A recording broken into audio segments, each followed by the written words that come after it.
अस्सलाम वालेकुम। मोहम्मद सुल्तान Arshad talking chapters के साथ हाजिर है जी। आज इमरान खान साहब सड़कों पर आ गए हैं। जैसा कि उन्होंने फरमाया था कि मैं हुकूमत में इस कदर ख़तरनाक नहीं हूँ जितना कि मैं हुकूमत से बाहर ख़तरनाक साबित होऊंगा।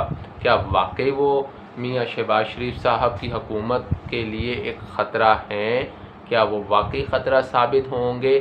क्या वो 13 जमाती PDM इत्तेहाद को तहस नहस कर देंगे? आज की उनकी गुफ्तगू अगर देखी जाए तो उसमें एज सच इदारों के साथ टकराव नज़र नहीं आया। हाँ, किसी हद तक उन्होंने ऑनरेबल चीफ जस्टिस जो हैं, ऑनरेबल जज साहिबान जो हैं, उन्हें ऑनरेबल जज साहिबान कहकर पुकारा और उनसे शिकवा किया कि आखिर ऐसी कौन सी मुसीबत आन पड़ी थी कि रात 11 बजे स्पेशल कोर्ट्स लगानी पड़ी। यानी उनकी कुछ कॉन्फ्रंट्रेशन हमें नज़र आई जजेस के साथ, आज़ाद अदलिया को लेकर उनके कुछ तहफ़्फ़ुज़ात उनकी उस तकरीर में नज़र आए। लेकिन जैसा कि गुमान किया जा रहा था कि असल कॉन्फ्रंट्रेशन, असल जो वो इल्ज़ामात लगाएंगे, दुश्मन तराशी करेंगे, वो आर्मी के ख़िलाफ़ होगा, इस्टेब्लिशमेंट के ख़िलाफ़ होगा, जैसा कि उनके हवारी कर रहे हैं, जैसा कि उनके सपोर्टर्स कर रहे हैं। लेकिन इमरान खान साहब किसी हद तक अपने आप को सिक्योर रखते हुए उन्होंने आज पेशावर में अवाम के साथ जलसा किया। अवाम बहुत थी जी, बहुत सपोर्ट नज़र आई। ज़रूर ऐसा आज हुआ होगा कि मियाँ शहबाज शरीफ और पूरी PDM जो है वो हिल के रह गई होगी और वो अगले लाहे अमल को तैयार कर रहे होंगे कि आया आइंदा के लिए वो इमरान खान साहब को कराची जाने देंगे या उन्हें रोकेंगे। और उसके बाद क्या इमरान खान साहब लाहौर मीनार पाकिस्तान के नीचे खड़े होकर सुनामी, जिसको वो सुनामी कहते हैं, लेकर आएंगे जलसे की सूरत में या नहीं।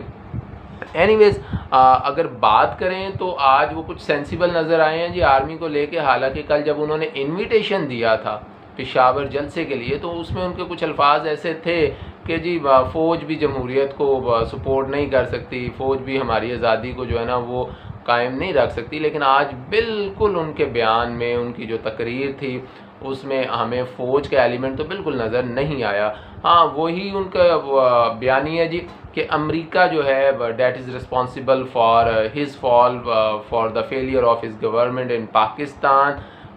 ये वही अमेरिका है जिसके ट्रम्प के साथ बैठ के इन्होंने अमेरिका की खूब तारीफ़ें की थी। ठीक है जी। फिर ये वही अमेरिका है जहाँ बाइडन आया तो इन्होंने कहा जी माशाल्लाह बहुत अच्छा काम हुआ है जी, बाइडन आ गया और बाइडन के आने से दुनिया में एक तब्दीली आएगी। लेकिन बाइडन के फ़ोन का इंतज़ार इन्हें रहा। आखिर क्या हो गया कि इधर से तहरीक अदम एतमाद के कागजात जमा होते हैं और इधर से इन्हें अमेरिका बुरा लगना शुरू हो जाता है। आखिर उस मरासले में क्या है? आखिर क्यों जज साहिबान ने उस मरासले को देखकर अपनी आंखें बंद कर लीं? बकौल इनके जी आर्मी तक भी वो मरासला पहुंचा।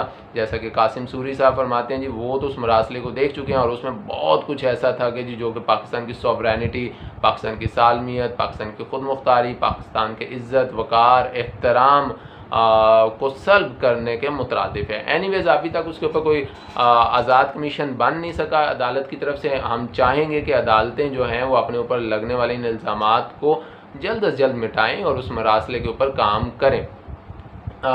आज की उनकी तकरीर बिल्कुल सिमिलर पैटर्न पे है जी जो कि वो पिछले इलेक्शन जीतने से पहले नवाज शरीफ साहब के दौर में करते रहे हैं। नवाज शरीफ, जरदारी और फजलुर रहमान के ख़िलाफ़ उन्होंने खूब जहर उगला। ठीक है, किसी हद तक ठीक है, इनके ख़िलाफ़ उनका जहर उगलना अदालतें इनको सर्टिफाइड कर चुकी हैं। अदालतों में इनके ख़िलाफ़ केसेस चल भी रहे हैं कि जी करप्शन के इनके ऊपर इल्ज़ामात हैं और कहीं पर इल्ज़ामात साबित भी हुए हैं, ऐसी कोई बात नहीं है। तो आया अगर वाकई करप्शन के कुछ इल्ज़ामात थे तो 3.5 साल हुकूमत में क्यों इनको ढील दी गई? हुकूमत आपकी थी और ढील भी आपकी तरफ से ही दी गई। एनीवेज़ अब वो सड़कों पे आ चुके हैं। इसके बाद वो कराची जाएंगे, कराची के बाद उन्होंने लाहौर की तरफ आना है और ज़रूर शहबाज शरीफ की ये जो नौमौलूद हुकूमत है जो कि PDM के सहारे पे खड़ी है और मेरा ख़्याल है कि PDM जो है इनकी कुर्सी को कहीं खींच ही ना ले। एनीवेज वो सोच रहे होंगे कि कुछ ना कुछ करें। दूसरी तरफ आज नज़र आया है कि इमरान खान साहब कुछ रिलैक्स थे, जबकि अगर सारा दिन अगर हम देखें तो शहबाज शरीफ साहब की बॉडी लैंग्वेज में कुछ नज़र ऐसा आ रहा था कि वो कुछ परेशान है, कुछ डिस्टर्ब है। आया इस्टेब्लिशमेंट ने उन्हें कोई पैगाम दिया है, उन्हें कोई झटका लगा है? हालांकि नवाज शरीफ साहब को शहबाज शरीफ साहब को हम जानते हैं कि इस्टेब्लिशमेंट के साथ उनके अच्छे ताल्लुकात रहे हैं, लेकिन जैसा कि मैं पहले बता चुका हूँ कि डॉन लीग्स के हवाले से जो शहबाज शरीफ साहब ब्लंडर कर चुके हैं, शायद वो आर्मी को पसंद नहीं आया होगा। लेकिन फिर भी अगर ओवरऑल इमरान खान साहब की इस तकरीर को देखा जाए तो उसमें बहुत से दोहरे मेयारात हमें नज़र आते हैं। अगर शहबाज शरीफ और जरदारी की हुकूमतों में ड्रोन अटैक होते रहे हैं अमेरिका के दबाव में आकर, तो इसी तरह बैरूनी ताकतों के दबाव में आकर इमरान खान साहब भी बहुत कुछ कर चुके हैं। ठीक है जी, मैं कई दफ़ा इस बात पर ज़ोर दे चुका हूँ कि नामूस रसालत के मामले में इमरान खान साहब का स्टांस इतना स्ट्रॉन्ग नहीं रहा। हालांकि आज के जलसे में उन्होंने फिर यूएनओ में जो उन्होंने तकरीर की और जो करारदाद पेश की उसका उन्होंने अपने सर पे सेहरा बांधा, लेकिन वो तकरीर थी, वो एक करारदाद थी, एक जो है वो कॉल था, उसमें हमें अमल नज़र नहीं आया। ठीक है जी, अमल तो फिर यही था ना कि क्या कहते हैं, फ्रांस के सफ़ीर को निकाला जाता। अमल तो यही था ना कि जो पुरअमन एहतजाज कर रहे थे तहरीक लब्बैक वाले, उनके ऊपर सीधी गोलियां ना चलाई जाती। इस तरह के बहुत से मामलात हैं जिसमें हमें उनकी दोहरा म्यार नज़र आता है। और साथ ही साथ आज शाह महमूद कुरैशी साहब के मुंह से निकल गया कि जी खाली ख़जाना। अब ये जो खाली ख़जाना है, ये कोई 1.5-2 साल शहबाज शरीफ की हुकूमत गुजर जाने के बाद उनके मुंह से नहीं निकला, बल्कि अभी तो उनकी हुकूमत को जुम्मा बिल्कुल 7 दिन भी नहीं हुए और ये फरमा गया जी खाली ख़जाना। तो इससे मुराद है कि ये जो बातें करते रहेंगे जी बड़ा रेमिटेंस आ रहा है, बड़ा रेवेन्यू इकट्ठा हो रहा है और ये हो गया वो हो गया जी, बैरून मुल्क से हमें बड़ी इमदादें मिल रही हैं, तो फिर वो ख़जाना गया कहाँ? वो जितनी भी रेमिटेंस थी, वो जितने भी इन्होंने ख़जाने भरने के दावे किए, जो इन्होंने रेवेन्यूज़ जनरेट किए, वो फिर कहाँ गए अगर वाकई ख़जाना खाली है? तो इसी पॉइंट के साथ, इसी नोट के साथ कि आगे देखें इमरान खान साहब की सियासत किस जानिब जाती है। क्या इस्टेब्लिशमेंट इमरान खान को दोबारा थपकी देगी या इस्टेब्लिशमेंट न्यूट्रल रहेगी? जैसा कि शहबाज शरीफ साहब की हल्फ़े तकरीब बरदारी में इस्टेब्लिशमेंट हमें नज़र नहीं आई। इससे तो एक पॉजिटिव चीज़ ये लगती है कि जी अब इस्टेब्लिशमेंट गवर्नमेंट को किसी हद तक जो है वो टच करने को तैयार नहीं है। ठीक है, ना गवर्नमेंट के साथ वो पॉजिटिव रहना चाहते हैं, ना ही गवर्नमेंट के साथ वो नेगेटिव रहना चाहते हैं। लेकिन फिर भी आज कुछ खबरें गर्दिश करती रही हैं कि इस्टेब्लिशमेंट और इमरान खान साहब के दरमियान कुछ टेबल टॉक हुई है, कुछ शाबाशी दी गई है।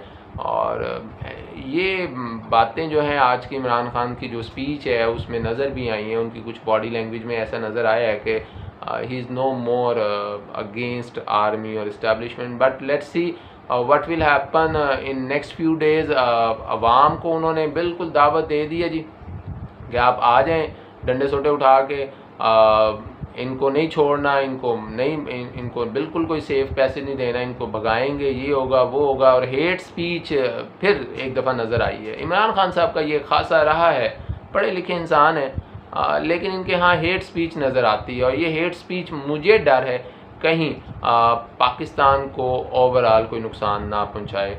इस दुआ के साथ कि जी कोई बड़ा नुकसान ना हो हमारे मुल्क में, हमारी रियासत कायम रहे और खुशियाँ कायम रहें इस मुल्क में। चाहे सपोर्टर नून लीग का हो, चाहे वो पीपल्स पार्टी का हो, चाहे वो IK का सपोर्टर हो, और आफ्टर ऑल हम पाकिस्तानी हैं, हमें आपस में कन्फ्रंट्रेशन नहीं करनी चाहिए, आपस में मार धाड़ नहीं होनी चाहिए। जैसा कि मैरियट होटल में एक वाक़या आज हमने नोट किया है, तो अल्लाह से दुआ करते हैं ऐसा कुछ ना हो। और आइंदा देखते हैं जी कि ऊँट किस करवट बैठता है, क्या शहबाज शरीफ को मौका मिलेगा या शहबाज शरीफ अपनी टांग पर खुद कुल्हाड़ी मारेंगे, या इमरान खान साहब उनको हुकूमत से बाहर करेंगे और आज़ाद इलेक्शन एक दफ़ा फिर पाकिस्तान में होंगे। इसी नोट पे इजाज़त दीजिएगा।